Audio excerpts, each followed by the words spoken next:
Hey everyone, this is Vikas from Insignia Overseas, one of the leading IELTS institutes in Kurukshetra, Haryana. And today we are going to present you something really important in terms of your writing module, and that is how to paraphrase. Understand that paraphrasing is the most misunderstood concepts of IELTS writing. We are going to look at some of the steps, some of the ways how to paraphrase, some of the do's and don'ts of paraphrasing, and some of the points you have to remember while paraphrasing. Let's first of all understand why is paraphrasing necessary.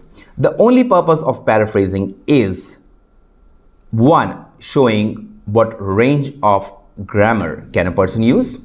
Apart from that, the second reason is the lexical resource.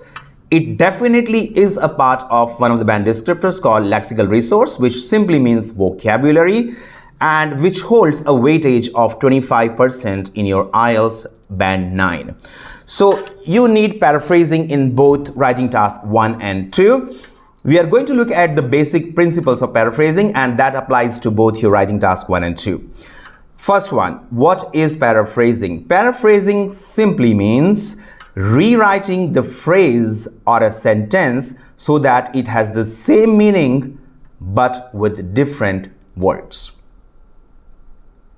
Simply, paraphrasing means saying the same thing in different language and different words without changing the meaning. There are a couple of methods of paraphrasing. Let's look at the first method, that is called using synonyms. Let me explain it by an example. A simple sentence, my car need petrol. If I paraphrase it in terms of using synonyms, I would probably write, my vehicle requires fuel. My car has been replaced by my vehicle. Petrol has been replaced by fuel. Needs has been replaced by requires. I have not changed the meaning. I have simply used the synonyms in order to paraphrase. As you can see, I have replaced 3 words with synonyms to produce a new sentence. Let's look at one more example. Violent crime is on the rise among teenagers. And I'm simply going to change the vocabulary, the synonyms, and I would say violent offenses. Crime has been replaced by offenses, are rising among teenagers has been replaced by young people. You could probably write youngsters, young adults, but the idea is that the first way to paraphrase is simply using synonyms. Let's look at another example. Global warming is mostly caused by emissions from internal combustion engines. I'll repeat it. Global warming is mostly caused by emissions from internal combustion engines. Let me paraphrase it by simply changing the words. I would say climate change is mainly caused by release of fumes from motor vehicles.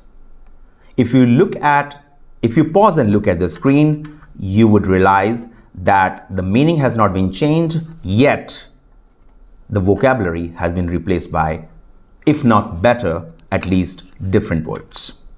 Method number 2, change the word order. This is another technique of paraphrasing where you change the word order.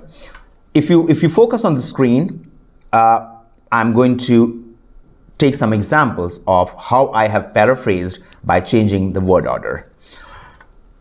Changing the word order is also a super effective way of paraphrasing and writing a sentence. But again, we have to be careful that the meaning, the crux of the sentence should not change. Let's look at an example.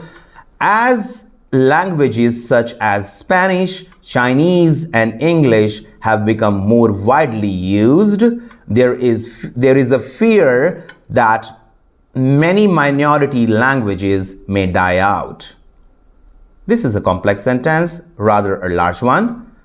Let's paraphrase this. If you will focus on the screen, Let's paraphrase this by changing the order. The order means saying one thing first and saying the second thing at the second place. Okay? There is a fear that many minority languages may die out as languages such as Spanish, Chinese, and English have become more widely used. The question started with languages. I have moved languages at the end of the sentence, and I have moved the main idea starting the sentence. Method number 3 is change from active to passive. These are the type of sentences. You can simply change your active sentence to passive and your passive sentence to active. Let's look at some of the examples. Example, active sentence. The property developers invested 20 million in the development of the shopping center. Example, passive sentence. 20 million was invested in the development of shopping center. Here, I have used the currency, the money part first, and I have used the development part in the later part. So I have changed it from active sentence to a passive sentence. Let's look at another example. Example of an active sentence. People say that global warming is caused by the burning of fossil fuels. Example in a passive voice. Global warming is said to be caused by burning of fossil fuels. I have not changed the meaning. I have simply changed the voice from active to passive and passive to active.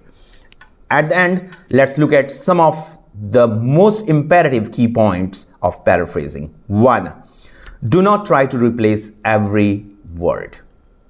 When we look at our students and when we tell them that they, in order to paraphrase, they need to change the words, that doesn't mean that you have to change each and every word. Change which you can. Change the vocabulary which is impressive, but do not try to change every word of paraphrasing. And always keep in mind, in order to paraphrase, do not change the meaning of the sentence. The second point, do not change the meaning in order to paraphrase.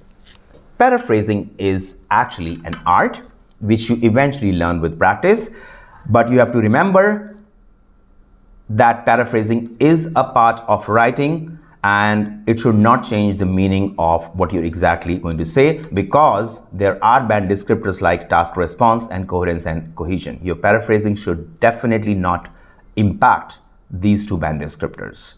Third point, do not replace with irrelevant synonyms. We have observed that when students are told to paraphrase and change the words, they end up trying to find synonyms from the internet or probably books or their material. Let's understand the concept of synonyms. Why are there synonyms? Synonyms definitely means the other words which describe the same word, but the usage of synonyms is different. If a word has 10 synonyms, understand that each one of them is used in a different manner, in a different pattern, and in different places.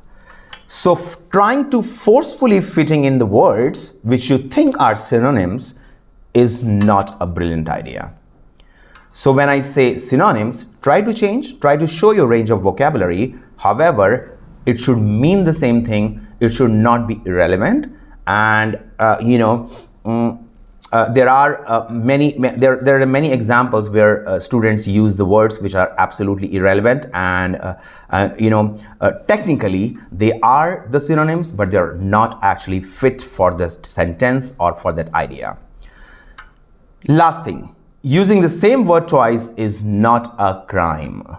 Please understand that when we say that change or paraphrase, that doesn't mean that you cannot use the same word. If you're not finding the right synonym, it is always better to use the same word. It's not a crime. Not every time you're going to get a synonym at the top of your head. So last point, using the same word is not an offense. Go ahead. If you do not find a synonym, please use this same word. Pause this video, look at it again, and if you find these techniques beneficial, try to implement in your writing task. Trust me, by using this, you can never ever go wrong with paraphrasing in your writing tasks 1 and 2. Thank you so much from Insignia Overseas. Have a magnificent day.